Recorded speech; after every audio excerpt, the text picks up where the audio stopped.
तुम खुद अपनी दुआओं से ही अपना कदर लिखते हो और तुम्हारी दुआएं ही तुम तक वो सब ले आती हैं जो तुम्हारा नसीब भी तुम्हें नहीं दे पाता।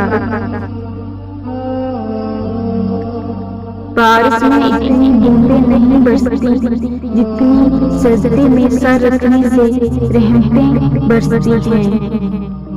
अभी ऐसे अल्फाज इजाद नहीं हुए जो एहसास को बयान कर सकें। एहसास की दुनिया अल्फाज की दुनिया से बहुत आगे है।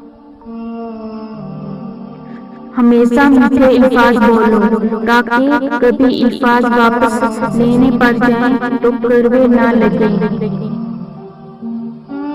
जब आप किसी के रास्ते में रोशनी करते हैं तो आपका अपना रास्ता भी रोशन हो जाता है। आपका इखलाक ही आपका हुस्न है।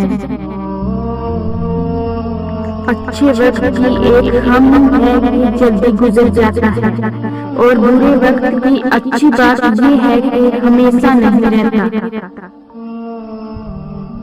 पूछा गया सब्र किसे कहते हैं? जवाब मिला, जब तुम्हारी आंखें आंसू से नम हो मगर तुम्हारी जुबान पर शिकवा न हो और दिल इस बात की गवाही दे रहा हो कि अल्लाह ताला जो करता है बेहतर ही करता है।